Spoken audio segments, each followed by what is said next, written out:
লোকসভা নির্বাচনের পরাজয়ের পরেও গোষ্ঠী কোন্দল পিছু ছাড়ছে না তৃণমূলের। বুধবার পুরুলিয়ার পরাজয় নিয়ে বিশেষ পর্যালোচনা সভায় তৃণমূল প্রার্থী শান্তিরাম মাহাতো সহ তৃণমূলের একাধিক শীর্ষ নেতাদের গড়হাজিরের ঘটনায় সেই কোন্দল আরও উস্কে দিল। আর এতেই চরম অস্বস্তিতে পড়েছে পুরুলিয়া জেলার তৃণমূল নেতৃত্ব। দলের সাংগঠনিক দুর্বলতা, গোষ্ঠী কোন্দল সহ দলের শীর্ষ নেতাদের মতপার্থক্যের কারণেই কি এবারও তৃণমূলের হাতছাড়া হয়েছে পুরুলিয়া লোকসভা আসনটি? বুধবার সেই প্রশ্নের উত্তর খুঁজতে গিয়ে দলের গোষ্ঠী কোন্দল প্রকাশ্যে চলে এলো।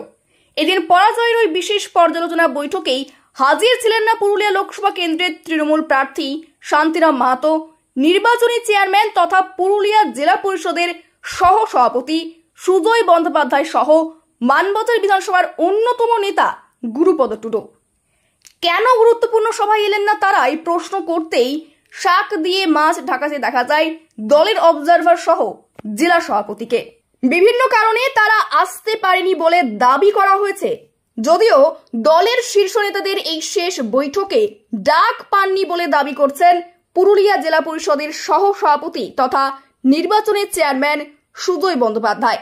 একইভাবে মন্ত্রী সন্ধ্যারানী টুডুর স্বামী গুরুপদ টুডু না আসা নিয়ে প্রশ্ন এড়িয়ে যান মন্ত্রী সন্ধ্যারানী টুডু। গোটা ঘটনায় তৃণমূলের গোষ্ঠী কোন্দলকে কটাক্ষ করতে ছাড়েনি বিজেপি দক্ষিণ শহর মণ্ডল সভাপতি সত্যজিৎ অধিকারী।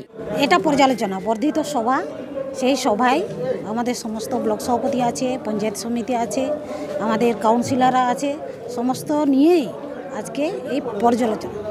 কি লোকসভা নির্বাচনের যে পর্যালোচনা, আমরা যে ঠিকমতো লিড দিতে পারিনি সেই সুবাদেই আজকে সমস্ত কিছু স্তরে নিয়ে পর্যালোচনা। কিন্তু এই যে পর্যালোচনা, সেই পর্যালোচনার মূল বিষয়গুলো যে যারা কাণ্ডারি বলা যেতে পারে, অধিকাংশ জায়গা হারলেও মানবাজারে কিন্তু ব্যাপকভাবে লিড দিয়েছে তৃণমূল। সেখানে মূল যিনি কাণ্ডারি অর্থাৎ আপনার স্বামী যেমন গুরুপদ টুডু রয়েছেন, সহসভাধিপতি সুজয় বন্দ্যোপাধ্যায় রয়েছেন, একাধিক নেতা রয়েছে, তারা কিন্তু আজকে এই অনুষ্ঠানে এই প্রোগ্রামে তারা অনুপস্থিত। কি মনে হয়, তাদেরকে ডাকা হয়নি নাকি তারা? এখন দেখুন, আমার সঙ্গে কিন্তু ওনাদের এই বিষয় নিয়ে কোনো আলোচনা হয়নি। আমাকে জেলা সভাপতি বলেছেন যে এই টাইমে আজকে এই সভা হবে, বর্ধিত সভা পর্যালোচনা, আমি এসেছি। কিন্তু বাকি আমার নিয়ে কোনো, ওনারাও কেউ ফোন করে আমাকে বলেননি, আর ইনিও আমাকে ডাকা হয়েছিল।